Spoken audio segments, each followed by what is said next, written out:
नमस्कार, स्वागत है आपका द न्यूज में। बिहार के मुख्यमंत्री नीतीश कुमार पर उनके समाधान यात्रा के दौरान कुर्सी, प्याज और चप्पल फेंके गए। वहीं दूसरी तरफ जदयू के नेता अब सेना की भर्ती में भी 30% आरक्षण मुसलमानों के लिए मांगते नजर आ रहे हैं। जी हाँ, बिल्कुल सही सुना आपने।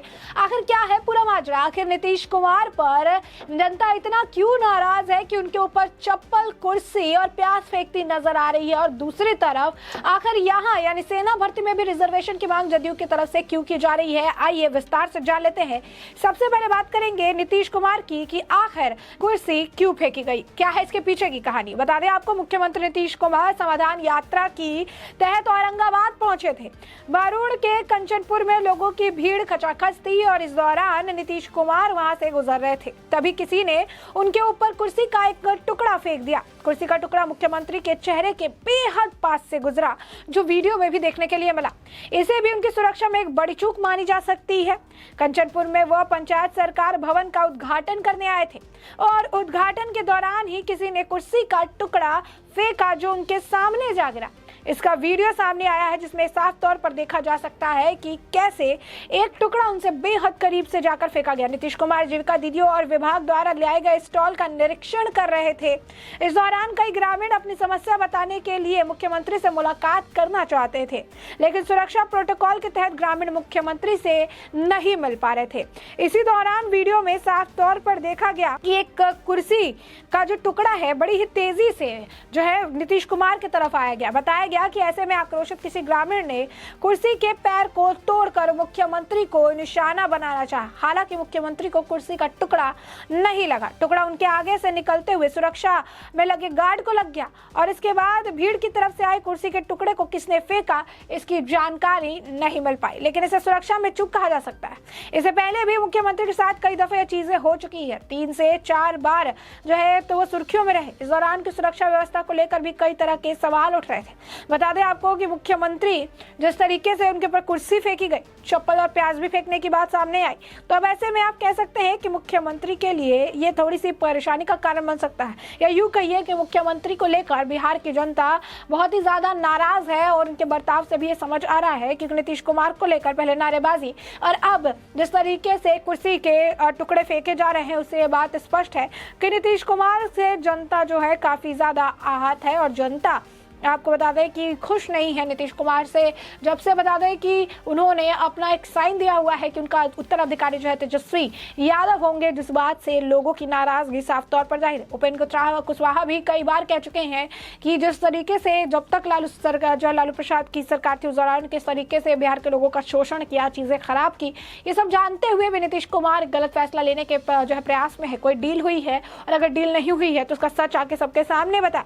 इसके बाद आपको बता दें कि जिस तरीके से टुकड़ा फेंका गया, अफरा तफरी जो है मच गई और उसके बाद सुरक्षा कर्मियों ने वहां पर एक घेरा बना लिया और उन्हें घेरे में ले लिया। हाथ उन्होंने ऊपर कर दिए ताकि अब किसी तरीके की कोई चीज आके मुख्यमंत्री नीतीश कुमार को ना लगे। समाधान यात्रा के दौरान मुख्यमंत्री नीतीश कुमार औरंगाबाद के वरुण प्रखंड कंचनपुर में पहुंचे थे, जहां यह बड़ा जो हादसा है ये होते होते रुका। आपको बता दें कि ड्रोन नहीं था और यही कारण था कि इसमें पहचान नहीं हो पाई कि आखिर किसने जो है फेंका है। बता दें कि इससे पहले भी सीएम पर हमला हो चुका है। बताया जा रहा है कार्यक्रम के बाद लोग अपनी समस्याएं सीएम को सुनाना चाहते थे, लेकिन सुरक्षा कारणों से सीएम के पास नहीं आए। इस दौरान किसी ने गुस्से में आकर कुर्सी का टुकड़ा फेंक दिया। आपको बता दें कि माल्यार्पण करेंगे मुख्यमंत्री को युवक ने पीठ पर मुक्का भी मारा है। सुरक्षाकर्मी युवक को पीटने लगे तो सीएम ने उन्हें खुद रोका। मतलब ऐसा भी सिचुएशन जो है हो चुका है उनके साथ। एक बार ऐसे भी आपको बता दें कि रविवार को भी बड़ी चूक देखने के लिए मिली थी। पटना के बख्तियारपुर में एक कार्यक्रम के दौरान युवक ने पीछे से आकर सीएम को मुक्का जो है जड़ दिया।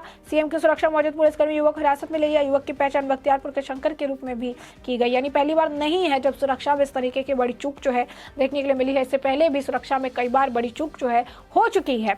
अब ऐसे में साफ तौर पर अगर आप देखेंगे तो ये सुरक्षा में बड़ी चूक तो अगर बताई जा रही है, लेकिन इसमें एक तरह से बिहार के लोगों की नाराजगी भी देखने के लिए मिल रही है। सिर्फ इतना ही नहीं, बता दें कि मुख्यमंत्री का जब काफिला निकल रहा था, जब वो नीतीश कुमार काफिले के लिए गए तो उन्होंने 1 घंटे उनके काफिले को जाने की वजह से एम्बुलेंस रोक दी गई, जिसके बाद एम्बुलेंस में ब्रेन हेमरेज की मरीज छटपटाते रही और ये घटना जो है बिहार के रोहतास की है। यानी कई सारे कारण है जिसकी वजह से बिहार की जनता नीतीश कुमार से नाराज जो है नजर आ रही है। वही दूसरी तरफ जदयू के जो नेता है गुलाम रसूल बलियावी, अब वो कहते हैं कि बीजेपी ने हमेशा हमारे आर्म्ड फोर्स का इस्तेमाल अपने क्राइम्स को छुपाने के लिए किया है और वो इसका जो फ़ायदा है वो लेते रहे हैं, उनके सेक्रीफाइस का, उनके बलिदान का फ़ायदा, उनके ब्रेवरी का फ़ायदा लेते रहे हैं, उनके शहादत का फ़ायदा लेते रहे हैं और हमें अपने जो जवान हैं उन पर हमें गर्व है। लेकिन हम चाहते हैं कि 30% रिजर्वेशन मुस्लिमों का भी हो आर्म्ड फोर्सेस में। जी हाँ, 30%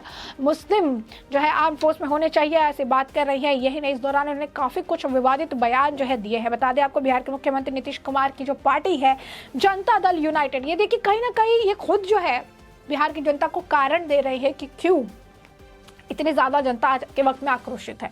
तो जदयू के वरिष्ठ नेता और पूर्व एमएलसी गुलाम रसूल बलियावी ने फिर विवादित बयान दिया है। विवादों से पुराना नाता रहा है उनका। उन्होंने बागेश्वर धाम सरकार पंडित धीरेन्द्र कौर शास्त्री को बहरूपिया बता डाला। इतना ही नहीं, बाबा रामदेव का पाकिस्तानी आतंकी संगठन लश्कर तैयबा से संबंध होने की बात भी उन्होंने कह दी। उन्होंने कहा कि यदि मोदी पाकिस्तान से डरते हैं तो सेना में 30% मुसलमानों को भर्ती करें।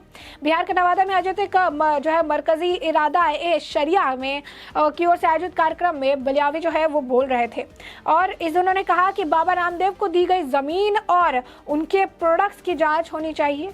उनका जितना माल बिक रहा है वो कहां से बनकर आ रहा है, इसकी भी जांच होनी चाहिए। उन्होंने कहा कि रामदेव भारतीय नहीं है, उनकी संपत्ति की जांच होनी चाहिए।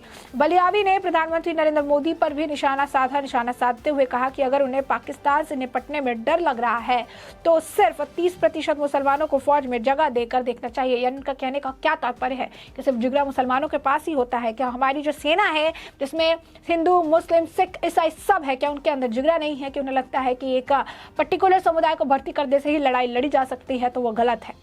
बता दें आपको, उन्होंने कहा कि जब पाकिस्तान मिसाइल बनाकर दिखा रहा है तो नागपुर में कोई बाबा जवाब नहीं देने नहीं आए थे। एक मुसलमान का बेटा एपीजे अब्दुल कलाम जो है सामने आया था।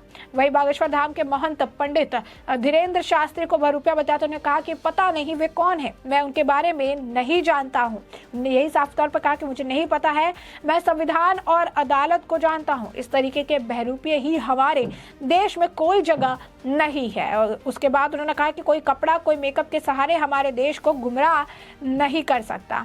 बलियावी ने कहा कि देश में दलितों की तरह मुसलमानों के लिए भी एक्ट बनना चाहिए। मुसलमानों की सुरक्षा के लिए कानून बनाए जाने की भी जरूरत है। बलियावी वही नेता है जिन्होंने कुछ दिन पहले शहर को करबला बनाने की बात करते हुए नुपुर शर्मा को पागल औरत जो है करार दिया था। जदयू नेता ने झारखंड के हाजिरीबाग में 18 जनवरी 2023 को कहा था कि मेरे आका की इजाजत, उन्होंने कहा कि मेरे आका की इज्जत पर हाथ डालोगे तो अभी तो हम करबला मैदान में इकट्ठा हुए हैं, उनकी इज्जत के लिए हम शहरों को भी करबला बना देंगे। खुद को सेक्युलर बताने वाली राजनीतिक पार्टियों ने भी नुपुर शर्मा की गिरफ्तारी की मांग नहीं की। कोई रियासत से जो है रियायत नहीं होगी क्योंकि मेरी जिंदगी मेरी नहीं है और मेरी सांसें भी मेरी नहीं है। जीने की तमन्ना वो करे जिसके पास रसूल का नूर ना हो। जीने की तमन्ना वो करे जिसके पास रसूल का, उन्होंने कहा कि नूर ना हो। हम तो इसी आरजू तमन्ना से जीते आए हैं कि मरने के बाद एक ऐसा दिन तो आएगा जब कोई नहीं रहेगा। तो अब देखिए किस तरीके के विवादित बयान जो है वो देते नजर आते हैं, किस तरीके की चीज़ें वो कहते रहते हैं। रामदेव बाबा के जो है लश्कर के साथ कनेक्शन बता देते हैं तो धीरेन्द्र शास्त्री को बहरूपिया बता देते हैं, 30% आरक्षण मांग लेते हैं। तो जदयू जो है कई सारे जो आप कह सकते हैं कारण देती है कि उनसे लोग नाराज रहे, बिहार के लोग कई सारे कारण नीतीश कुमार उनके पार्टी के नेता देते रहते हैं और उसके बाद लोगों का जो गुस्सा है वो इस तरीके से चप्पल प्याज और आप देख सकते हैं कुर्सी फेंक कर जो लोग हैं वो अपना जताते नजर आ रहे हैं। तो ऐसे में हमने आपको पूरा मामला बड़े विस्तार से बताया कि पूरा मामला क्या है और अब इस पूरे मामले पर आपकी भी जो राय हो हमें कमेंट सेक्शन में कमेंट करके जरूर साझा करें। धन्यवाद।